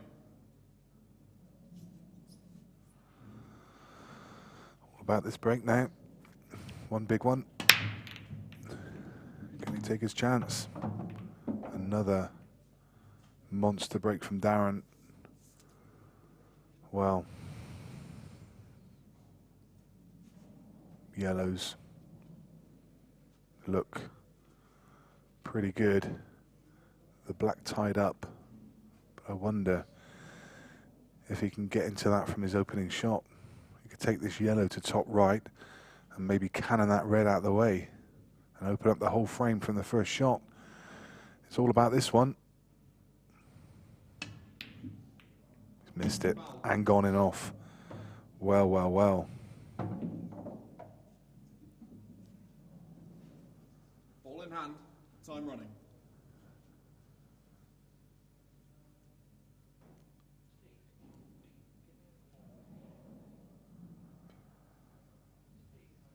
He just played across that one a bit of a tight elbow, like I mentioned, maybe. But I wonder now if he's going to live to regret that one. Liam is the kind of player who can battle back in these situations. The next time Darren comes to the table, it could well be 10-8, and it will be a different kind of pressure on him.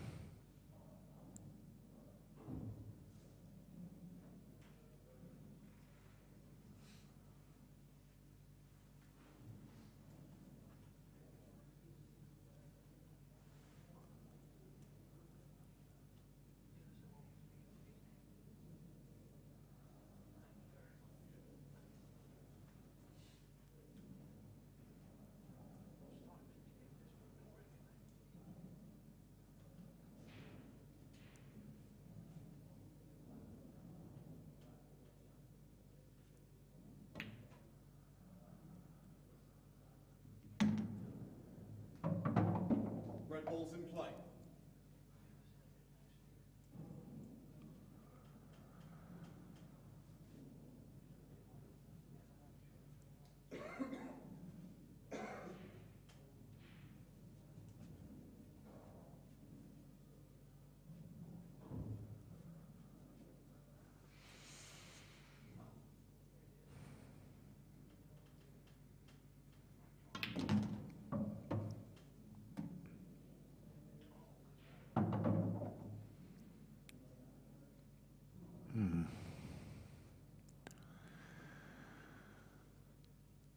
Now then,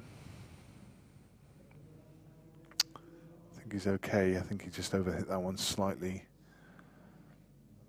I think he's looking at trying to take these two balls over on the left-hand side next, but as I say, he's just overhit it, so he's going to play the one down the rail next. Again, another ball that needs cueing, easily missable, but not for young Liam.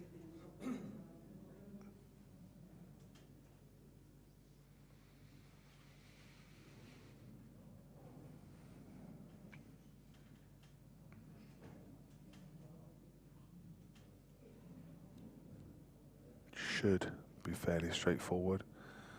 Pot to top corner, just stand back a couple of inches to leave himself, well, he decided to come off the cushion, which is absolutely fine. And he can take these whichever way he chooses. He's going to take the one to the right first, I believe, and then just bounce on and off the bottom rail. Just going to need a touch of left-hand side.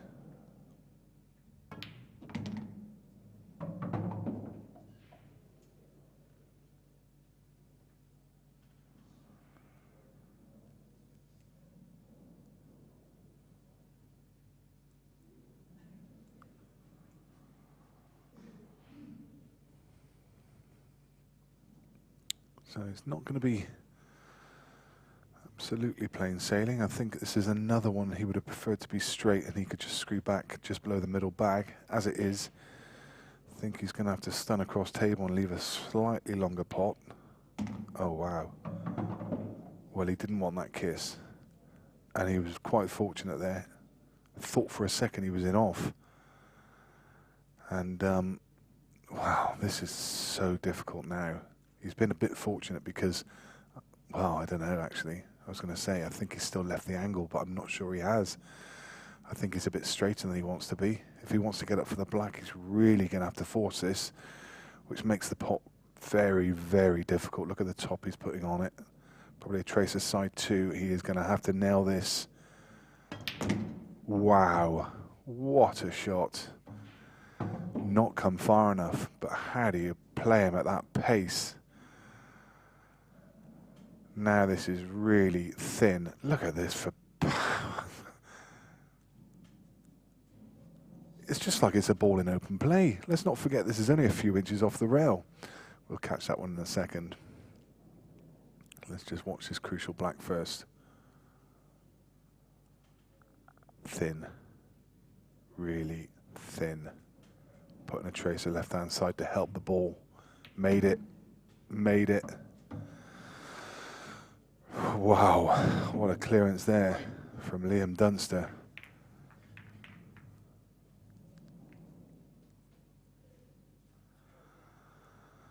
Whew. Look at the power. I mean, Darren tapping his cue on the floor. That was immense cueing. To even give himself a chance to get across onto that black. Fantastic cueing, knowing that if he missed that, that was game, set and match.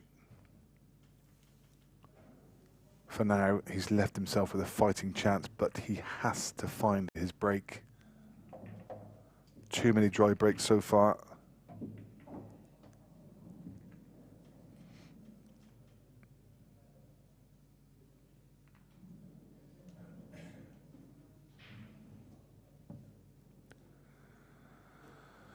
As I said before, never ever write this young man off.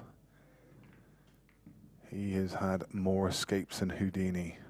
He's been in these positions time and time again with his back against the wall, but he is a gritty, determined fighter. He's one of the best fighters in the game. Scraps for every single ball, every single frame. He will not feel that he is out of this game by any margin. A break dish here and the pressure's back on Darren's break. Darren a big favourite from here, but we saw a recovery in the match with John McAllister. John McAllister was 10-7 behind and came back to win against a formidable opponent in Adam Davis. There we see him going from centre again. He's had a 50% success rate with this. He broke in the last frame dry. The frame before that he potted. Oh, straight in off. Absolute disaster. Wow. And that is so rare you'll ever see that. Maybe just a bit of tightness in the shoulder. He has such a good break, so well timed. He catches that front ball so often flush. You rarely see him go in off from the break.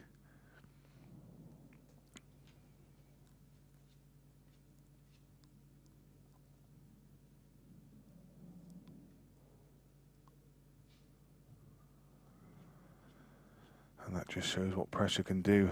As I say, just all it would have needed was just a little bit of tightness in the shoulder.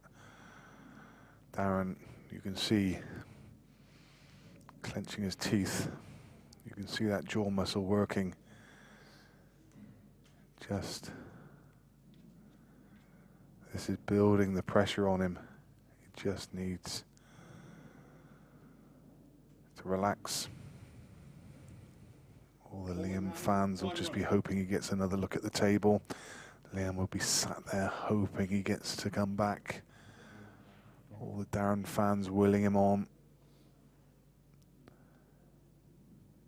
We've seen some great matchups today.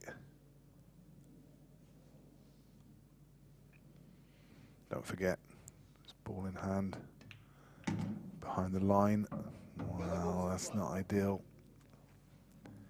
I think he should be able to screw back and just nudge that red out of the way, but that red just went a bit further than he wanted, and it's hampered that yellow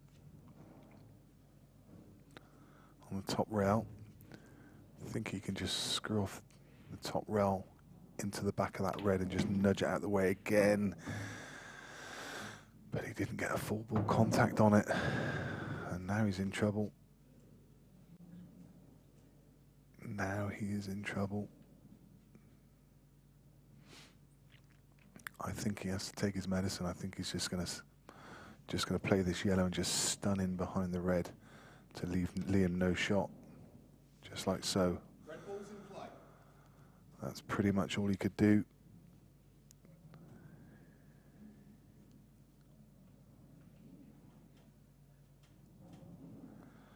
That was always going to be a really tricky clearance. Looking where the balls are.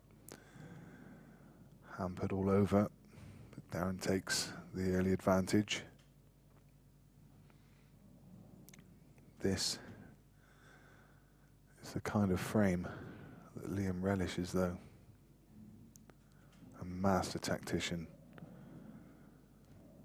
Known when he's not succeeding with his break to resort to the tap break and take the game tactical.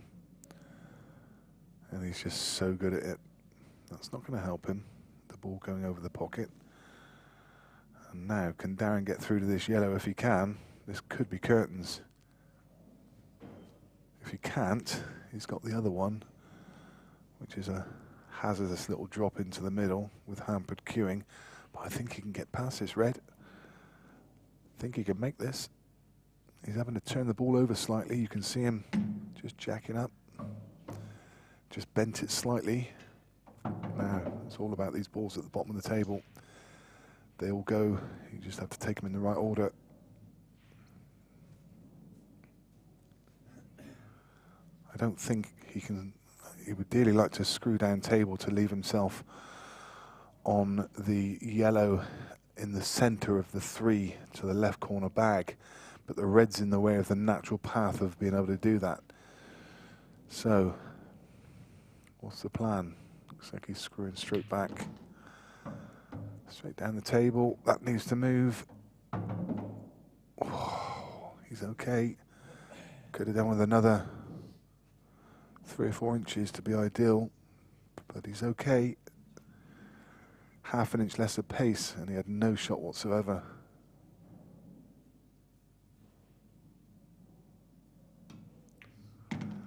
That's too hard.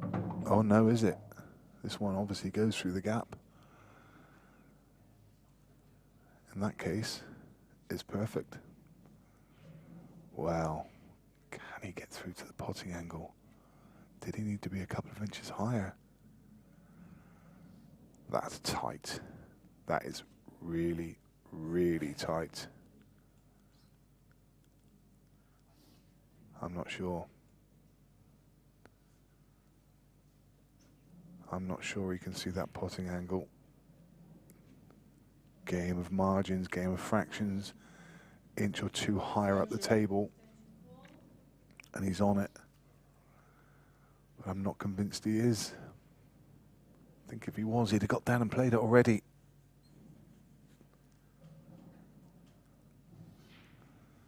So he's going to have to take this thin cut. Where's the white ball? He's going to have a shot. He's going to have a shot.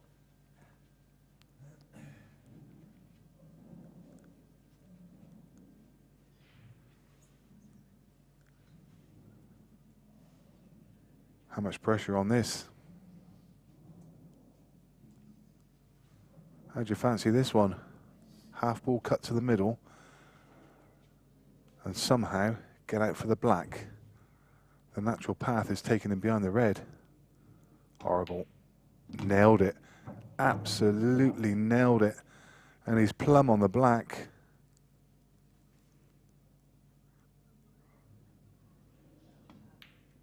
What a game from Darren McVicar. What a performance. He takes out the The reigning champion, the man who featured so heavily in last year in Liam Dunster. Liam Dunster's not at the event. He goes over to the loser's side, but what a win that is from Darren McVicar. We're going to get him into the interview room in just a couple of minutes and get his feelings on that game. Wow, what a performance. Next up on the main arena table, we're going to have a couple of new players to the event and a chance to see, I think it's Dejan Gresh against Jamie Burnett. That's quite an exciting game, actually. The very young Maltese pretender playing against the old hand, the old Scottish pro, the snooker professional. What a game. We're just going to go across and catch Darren. Speak to you soon.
Off the back of a thrilling game, Darren McVicar has just taken out last year's #1 ranked player. How does that feel? Yeah, very good, mate. Yeah, I've obviously played really well, but still, well, I'm delighted to beat the #1 ranked player, obviously. But still a few shots with the table. The tables are fantastic, but there's still a few shots with the slide of the cloth catches me out big time. It didn't look like it. Overall, some of the finishes you've taken out of there are unbelievable. There was a clearance early on, and I just want to run through some of the shots that you played during that clearance, because I think that was one of the best clearances I've ever seen. Oh, it was absolutely exceptional. Let's see if we can just run through some of those shots. Fantastic. Well, we'll come to that. Here we go.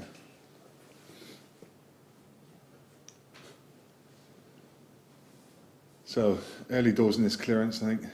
I mean, that's just... I've tried to come round two cushions there and go into that red, so I was on the yellow. But even so, I mean, that's just an excellent pot. Great. I mean, you just seem to be timing the ball really well. Time and time again, you're taking out great pots. I've changed recently, last couple of weeks, I've changed my cueing a bit because I was a bit too erratic. Yeah. And I've just slowed it down a bit. It seems to be more consistent. I think we'll probably be able to catch another couple of those shots in a second. Yeah. There's another. Sorry, that was one of Liam's. That was an amazing shot. Great shot.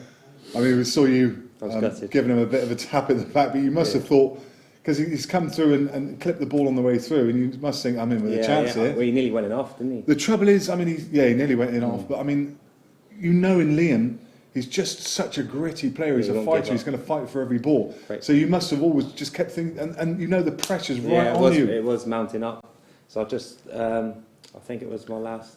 What's this one? That was just an excellent shot. Just it's a very attacking, but I think that's the way I had to play to have any chance. Yeah, but I think a lot of players try and go cushion first, but to actually nail the black head on. Yeah. Next time I'll do it cushion first. No, I know, but the way you played it was better. I think it was just absolutely fantastic. This is another pinpoint. This was at the end of that break. I mean, you still played and nailed a perfect positional shot. And I think with the like last month when I was playing, or a few months ago, the cueing, it wouldn't have allowed me to do that because it would have been too too far away from the black. Yeah. So, for the rest of the tournament, I mean, that's got to set you in a good stead, hasn't it? You've got to be feeling good about yourself now. Yeah, I think I've got a good chance, but you've been playing well generally anyway. I mean, only because I've changed my technique a bit. So the last couple of weeks, really. How do you do that? How do you get to this point after playing the same way for so long and then you just change it? It's a bit sickening because I've probably wasted years. Crazy snooping. Honestly, Darren, I mean, we all know what you're capable of, and it's great to see in action. That was a wonderful performance. Yeah. Cheers, see you again soon. You. So, action next up is going to be the young Dejan Grish, and he's going to be playing against the old Scottish campaigner in Jamie Burnett. That should be a really good clash. A couple of players we've not seen on the series yet. So thanks again to Darren. He's going to be a real heavy contender for the rest of this weekend. Good luck for the rest of it. Thank you. Thanks very much.